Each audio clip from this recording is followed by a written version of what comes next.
So I'm really pleased now to invite Will Moy to come up. So Will Moy is the director of Full Fact since 2010, which is a fact-checking organisation which he can tell us all about. I mean, I was just reflecting on what a busy time you've had of it, Will, with so many referendums, elections, political debate. So lots to chew on there. Over to you. Thank you very much, Kirby. That was a brilliant contribution from John, and I'm very glad to have had the chance to hear it. If any of you at any point want to abandon this session and go back to Q&A with John, just wave at me, because I know my limits. I thought it's Christmas time. It might be nice to increase the quantum of happiness among the people in this hall by starting with a nice traditional Christmas story about belief, which many of you will recognize this dialogue. Peter, how old are you? I don't know, but quite young, Wendy. I ran away the day I was born. Ran away? Why? Because I heard father and mother talking of what I was to become when I became a man. I want to be always a little boy and to have fun. So I ran away to Kensington Gardens and lived a long time among the fairies. You know fairies, Peter? Yes, but they're nearly all dead now. You see, Wendy, when the first baby laughed for the first time, the laugh broke into 1,000 pieces, and they all went skipping about, and that was the beginning of fairies. And now when every new baby is born, its first laugh becomes a fairy. So there ought to be one fairy for every boy or girl. Ought to be, isn't there? Oh no, children know such a lot now. Soon they don't believe in fairies. And every time a child says, I don't believe in fairies, there is a fairy somewhere that falls down dead. This is the tragic tale of Tinkerbell. The story of experts who believe that people believe in experts. It's a story in 4 parts, which I'll run you through over the next few minutes. Full Fact is the UK's independent fact-checking organisation. We spend our time trying to translate the best research, the best analysis, the best knowledge we have as a country, as a world, to the biggest arguments that people are having in politicians, in media, in public life, more generally among businesses and charities. So I, and more particularly my colleagues, listen to what people in positions of power and responsibility are saying, and try to trace what they're saying back to original sources, try to explain those sources to people and give those sources to people so people can judge for themselves and make their minds up about what they're hearing. And then we go further than that. When people get things wrong, we ask them to correct the record. And we go further still than that. We take all the thousands of fact checks we've done, we look at the evidence base we've assembled, and we've asked, how does misinformation succeed in public life, and what can we do to make it less likely that misinformation succeeds in public life? And it's a privilege to come and talk to you because I think you are a large part of the answer to that question. And many of the topics you've already touched on, both John directly and in your questions, I think will come up in what I'm about to say. So let's talk about Tinkerbell. Ipsos Mori, I think this week, last week, 3 out of 10 people with no formal qualifications don't generally trust scientists to tell the truth. 6 out of 10 people with no formal qualifications don't generally trust civil servants to tell the truth. And sorry, John, but fewer than half of people think employment or crime statistics are free from political interference. This is John's own research, I should say, commissioned and published by his own UK Statistics Authority. It won't come as a surprise to him. But isn't it remarkable, actually, just how big the trust gap is when you stop to look at it? We're quite used to looking at headline trust figures that ask how many people out of the whole population trust scientists, and the answer's, up in the 80% kind of mark. It's pretty high, pretty encouraging. But maybe that's the wrong question. It's not how many overall, it's who trusts. And what happens when you look beyond that headline number and you start asking this question of, are there people in the country who really are quite a long way from trusting things that all of us would regard as reputable sources and reliable information? And I don't want to suggest that I have a definite answer to that. I just have enough good pieces of evidence to suggest there are some really important questions there that the people in this room are extraordinarily well placed to tackle and dig into and try to find out more about actually my first question, which is clearly public trust cannot be taken for granted. What do we need to learn about public opinions of research, public opinions of statistics, public opinions of the people who provide them in order to create trusted sources in public debate? I've been encouraged by two things recently. One is internal at Full Fact. We've recently been able to appoint a full-time research manager whose job it is to look at the evidence about how fact-checking works and try to distill that evidence into decision-ready information, useful information that we can actually apply and give to our partners and share with our partners to help inform the kind of work we do informing public debate and share with organizations like the ONS, share with organizations like the SRA, share with the media partners we work with. Amy Sippett, who's about to stand up, is in the middle of the hall. This is Amy. I won't be around for the rest of the day. Amy is our research manager. She was previously running our fact-checking team. She's awesome. If you'd like to know more about that research work, please go and talk to her at some point in the day, and you might well be able to contribute. The other thing that encourages me about this question of do we understand enough about the barriers to trust is that the Office for National Statistics has recently been reviewing its own communications, and without wanting to upstage the man, one of the things they are looking to do is launch a public-facing centre of expertise, a centre of excellence in the communication of statistics.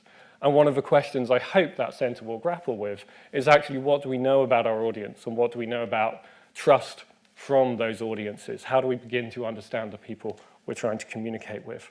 But let's start with this obvious fact. It is pretty clear that there are important trust gaps. We cannot take public trust for granted. And actually, if you did what we did every day, publishing things online, going on TV, going on the radio, explaining to people things that aren't necessarily welcome conclusions to them, they'll always be welcome to some people, they'll always be unwelcome to other people, you would find actually those trust questions are live and vivid. And they're vivid in two ways. One is the sheer amount of pushback you will get on any topic in any sufficiently high-profile forum. And my observation, for which I can offer nothing more than my own experience, is that over the past two referendums, the Scottish independence referendum and the EU referendum, the tone of political debate and individuals' comments to one another has become more bitter and more quick to assume bad faith and bad motivations. And that actually puts us in a place where it's increasingly urgent that we understand what is driving those effects and what that means for organizations and individuals trying to communicate reliable information. If you spend time in our Facebook post comments, you will see those kinds of arguments. But you don't have to do that in the context of a neutral organization. If you go and read Breitbart or The Canary, to take opposite extremes, you'll get a sense of the kind of politics that lots of people are seeing and lots of people are sharing. And that has two effects. One is the direct effect on its audience. The other is the echo effect, the amplification effect of people who are less confident about expressing their political opinions, having them skewed by the confident expression of very partisan ones. So we need to understand a lot better the environment we're working with, the audience we're working with, and the gaps in trust that we are clearly seeing. That's my first point. My second point is that actually gaps in trust make a lot of sense right now. And they've made a lot of sense for a long time. I'd like to read you this from somebody, again, much smarter than I am. Honora O'Neill, Baroness, President of the British Academy, general, all-round brilliant philosopher, gave the Reef Lectures in 2002 on the subject of trust. In the fourth Reef Lecture on trust and transparency, she had this to say 15 years later, and I think it has borne the test of time remarkably well. Paradoxically then, in the new information order, those who choose to make up information or to pass it on without checking its accuracy have rather an easy time. Positions are often maintained in the face of widely available and well-authenticated contrary evidence. Supposed sources proliferate, leaving many of us unsure where and whether there is adequate evidence for or against contested claims. In spite of ample sources, we may be left uncertain about the supposed evidence that certain drugs are risky, or that fluoride in the water harms, or that standards for environmental pollutants in water or air have been set too high or too low or at the right level, the professional training of doctors or teachers are adequate or inadequate, and so on. Proponents of views on these and countless other points may not heed available evidence and can mount loud and assertive campaigns for or against one or another position, whether the available evidence goes for or against their views. As the quantity of misinformation available rises, as the number of bodies with self-conferred credentials and missions and active publicity machines increases, as the difficulty of knowing whether a well-publicized claim is a credible claim increases, it is simply harder to place trust reasonably. And you move now to an online world. This is before Facebook, before Twitter, before YouTube. How easy is it now to generate evidence for or against some position? Well, this is something that was released, I think, yesterday by the computer graphics company NVIDIA. You can create now an image of a sunny day from an image of a snowy day, an image of a rainy day from an image of a sunny day, automatically in software. Unless we think that that's just something that's true of images and graphics, and by the way, if you haven't seen, we can now generate realistic videos of people saying things that they have never said. Demos of Barack Obama saying things he'd never said have been made, which is a terrifying insight in the fact that nothing in the next few years will be able to be taken for granted at face value. And actually, that's a problem that research has faced for a pretty long time, but the research hasn't really faced up to.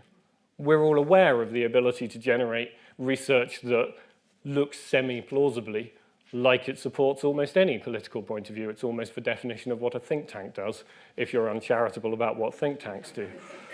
I'm uncharitable about some of them. Some of them are pretty good. But actually, one of the things we've seen, translating this over to the media sector for a second, was the creation of a website called abcnews.com.co. It looked exactly like ABC News, the website of ABC News, except that the stories on it were totally fake. And if you've ever wondered how hard that would be to do, to create an organization, say, called NotCen, as a not the Center for Social Research, it turns out that for $90 US, you could register your notcen.ac, which looks suspiciously like .ac.uk if you're not paying much attention, and let's face it, most of us aren't most of the time. It would take you about 3 seconds to duplicate NatCen's original homepage onto your newly registered domain, notcen.ac, and then you could start editing it to say whatever you like. So if any of you fancy doing the British Social Attitudes Survey without the expense, I recommend $90 in about 5 minutes is what it will take you. Bit of a problem, perhaps. And actually, in this room, NatCen's name means something to all of us. It's one of the standard bearers of high quality methodology and proper research. It was set up to do that, and it keeps doing that. In most rooms, of course, it doesn't mean anything. It doesn't mean anything at all. And whether you're on natcen.ac.uk or notcen.ac, actually the chances of people making that distinction aren't that great. And as we all create ever better templates for Twitter and Facebook and graphics and that kind of thing, what we're really doing is creating a template that anyone can copy, whack their own thing on, and claim is a plausible source of expertise. And believe me, that will happen. Indeed, sometimes you do actually see it in the wild. So what does that tell us? It's a really interesting example of this question of the provenance. Why should I trust something being tackled by someone else? Let's roll the video, please.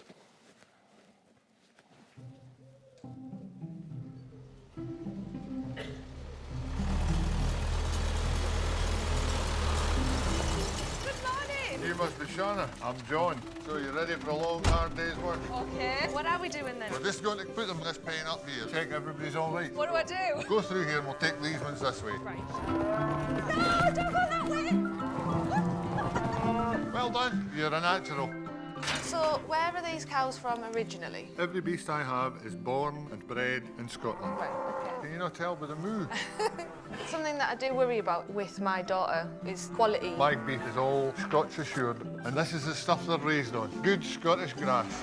You're going to have to get some padded seats for this tractor.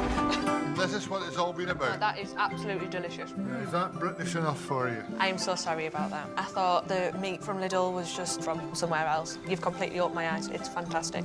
Good. Oh. Hi, God. So I wonder, could we take those people who are dubious about the crime stats being politically interfered with, dubious about the unemployment stats being politically interfered with, and take them down to the big farm where the labour force survey is done and show them the grass that we feed the statisticians on as they diligently chew the card over their spreadsheets, and show them perhaps that there is less to worry about than they think. I think it is a really hard question for all of us about how we show the provenance of the research we're delivering. If we accept that because it's easy to fake things, because we can't expect research organizations to be household names, we actually have to be able to show people a trail back to something they can almost hold in their own hands and judge for themselves. We are so far short of that standard at the moment. At the moment, we are absolutely asking people to take our word for things, to take it on faith that what you're seeing is okay. And people are less and less willing to do that. So we've got to look for ways to let that trail of checkable trust develop. And actually, those ways are coming. That's the joy of the internet. You can hyperlink back to everything. So actually, nobody should be allowed to publish your research without a link that takes people back to data and an explanation of where it comes from in simple terms. I don't mean a 150-page methodological note. I appreciate they're there. We have fun with them. Other people less so. We also need the... We don't have that much fun either, actually, but they're important. But we also need the simpler explanation. We need the explanation which isn't, here's the geeky bit, it's for here's why you can trust this explanation. And we're not that good at giving that yet, and it's going to become crucially important. And that chain of trust is going to be what authenticity looks like. Nobody is going to be willing to take something for granted when anything can be faked in seconds. And therefore, we have to make anything able to be checked in seconds, and that's a really hard challenge, given the sophistication of the work you guys do. But you may be thinking, this ain't my problem. We don't talk to the public. And actually, we're okay with the public being ignorant. They don't make decisions. Fine. Not fine. That's a horrifically arrogant perspective. Please don't think it. But let me take you to another room I was sitting in recently. I went to do a session with the Committee for Standards in Public Life, who are a group of people set up in the wake of one of the many sets of scandals in the early 90s to try to be the guardians of standards in public life, whose job it is to do inquiries onto standards topics. Currently, they're looking at the intimidation of parliamentary candidates online at the request of the Prime Minister. We went to talk about the internet and lots of other things. And the conversation got going. It was an informal conversation. And I ended up saying very, very tentatively, you know, actually, we work with a lot of academics. And somebody had said, one of the members had said, there's a bit of a difficulty sometimes with facts and people not being able to distinguish the facts from their own opinion. It's a very fair point. And I said, as gently as I could, yeah, we work with a lot of academics. And one of the real challenges we've run across is that sometimes academics have a real difficulty doing that. That they're inclined to substitute their own opinion, their own judgment about something for actually what the evidence doesn't definitely tell you. And I thought that would just kind of go quietly into the night. They laughed. They laughed bitterly. I was really struck. And then they started telling stories of the various academics who come and try to sell them what their research means and go far beyond what they can actually prove. And that was some of the most senior politicians in terms of respect, because that's the kind of gig where you need to be well regarded, senior people from public life in local government and other fields. And they had a very hollow view of expertise because of expertise overstepping its own mark. And I was, I've got to say, shocked. And I've worked in and around Parliament before. I'm familiar with that crowd of people. I have a similar attitude myself from practical experience. Finding the experts you really can trust is hard. But I didn't expect it to be so widespread or so bitter as that conversation suggested. And then, I think last week, the Parliamentary Office of Science and Technology published an excellent report on the use of research in Parliament, which is well worth at least skimming through. One of the things it says is that parliamentarians and their staff ranked credibility as the most important factor determining research use, although the method of determining credibility was unclear. And then it says very tactfully, academics thus need to continue to display rigor and integrity. I'm pretty sure that continue was not entirely based on what was told to them by their interviewees. I think we need to be very careful about the extent to which social research risks losing the trust of senior decision makers. So what's the solution to part 3 of my problem? The solution actually is, I think, bodies like the Social Research Association. It's in the advocacy role. It's what John was talking about in answer to the last or nearly last question, which is we need to be prepared to call out people who are doing low quality work. We all see it. We all see it all the time. You guys are much better qualified to judge it and identify it than I am.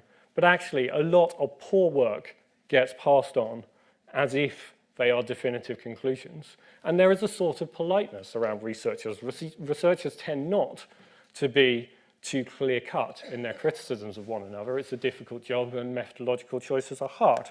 And yet, sometimes I think we need to pull up the drawbridge and say there are standards, and we are defending a citadel of genuine integrity. And I don't think that message is coming across to decision makers. And so what decision makers are confronted with instead is a spectrum of research from the extremely high quality from extremely trusted people to the unknown quality, unknown levels of trust. And that's the point at which you start cherry picking the stuff that agrees with where you want to go and getting on with your life, or just ignoring it. I think it has come time for researchers to really stand up for research quality and be willing to slaughter some of your young to do it. Well, somebody once wrote about England, in this country it is considered wise from time to time to kill one admiral to encourage the others. It might be a mantra that social researchers could learn something from. So that's decision makers, and a slightly daunting message, I think, but an important one. And that brings me on to my 4th point, also about decision makers. There's no really tactful way to say this. If you toss a coin twice, I will guess that most of you would feel fairly comfortable telling me what the chances are of getting heads both times. When parliamentarians were asked the same question in a poll that the Royal Statistical Society ran, I think possibly during John's time as president, am I right to think that fewer than half of MPs were capable of answering that question correctly? Fewer than half of MPs. Just stop to think for a moment how expensive the collective education of our members of parliament is. They were representative of the population. Well, that's encouraging in a way, but their education certainly wasn't. But seriously, these MPs can't give you the probability of 2 heads coin tosses in a row. And we're asking them to make really quite complicated decisions, preferably with evidence, not as the final answer, but as a tool for helping you make decisions. I thought that was a straw in the wind that ought to be enough to make us nervous. And then I went to help train civil servants who are reasonably far advanced in their career in how to make use of evidence on behalf of the What Works centres, which is a brilliant network of centres which tries to answer the question of what works and help policy making be done more effectively. So I turned up for this training day with about 50 grade 6, grade 7, mainly grade 6, I think, civil servants who are reasonably far up the tree, have proper responsibilities. And I decided that I didn't want to patronize anyone because, you know, I was saving that for today. And, sorry. I decided to ask, therefore, you know, let's calibrate what this audience is going to be ready for. So I started with the simplest possible question. Please put your hands up if you're confident distinguishing between mean, median, and mode, and when you should use all three. Out of about 50 people in the room, 2 hands went up. And these were the guys who wanted to learn about how to use evidence more effectively in policymaking. We have the most extraordinary, the most terrifying skills gap among the people who run the country, who need your research very badly. And by the way, those of you who work in the corporate sector will know that that is not unique to the civil service, and those of you who work in the charity sector might even aspire to the lofty heights of 2 out of 50, and I say that as someone who runs a charity. We need you guys in the room. And one of the conversations I often have with the professional bodies of expert professions, like yourselves, like accountants, like statisticians, is that I observe you talking about the need to get people into the C-suite, the need to get people into the Secretary of State, the Permanent Secretary's office, into the rooms where decisions are made. And then I observe you training yourselves in technical skills. But what I often don't observe is these bodies, your bodies, the people who are helping you develop in your career, also helping you develop the leadership, the advocacy, the ability to step up and be not just the advisor, but perhaps the chief executive one day.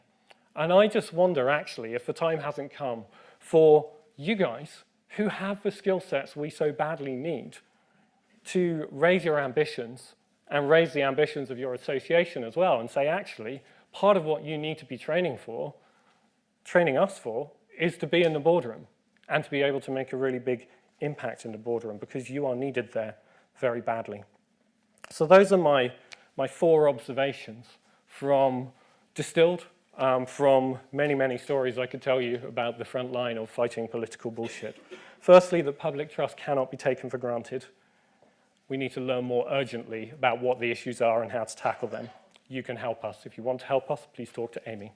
Secondly, it's harder than ever for people to place trust. It's reasonable to just turn off and ignore things. We need to make it easy for people to place well-founded trust. We need to show the provenance of our work and link back to it. Thirdly, that decision makers' trust cannot be taken for granted either. Professional bodies like the SRA should be doing more to bolster high-quality research and perhaps tackle low-quality research too. And fourthly, that decision makers are facing real challenges themselves. They aren't confident with evidence. We need you in the room and we need you preparing to be in the room. I just want to end with a quick note, which is that I'm eternally grateful to every organization that invites me to talk about anything other than fake news. I have done more talks on that topic in the last year than I've had breakfasts, actually, or possibly sleeps.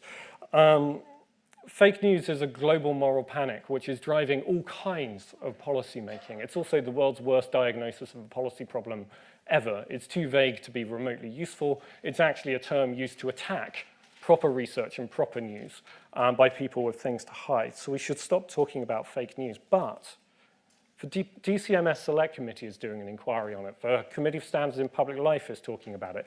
The Select Committee on Digital Media in the House of Lords is talking about it. The European Commission is talking about it. And in every one of those rooms, the thing that I have found is missing, and my colleagues have found is missing when we talk to them, is what is the supply of high-quality research, high-quality information into public debate in the first place. There's a very end of the spectrum approach to what is the problem we're trying to solve here. Actually, the conversation we need to start having with those people is if you want public debate and public decisions to be founded on an understanding of the world, then you need to be supplying a good understanding of the world in the first place, which is why the work you guys do is so important. And they need to embrace that as a first-class part of the solution to the problems they are looking at. So I would like to see, on a final note, you guys getting involved in that conversation and saying, we have something important to offer. So thank you very much for your time. And if you'd like to ask John some more questions, there he is.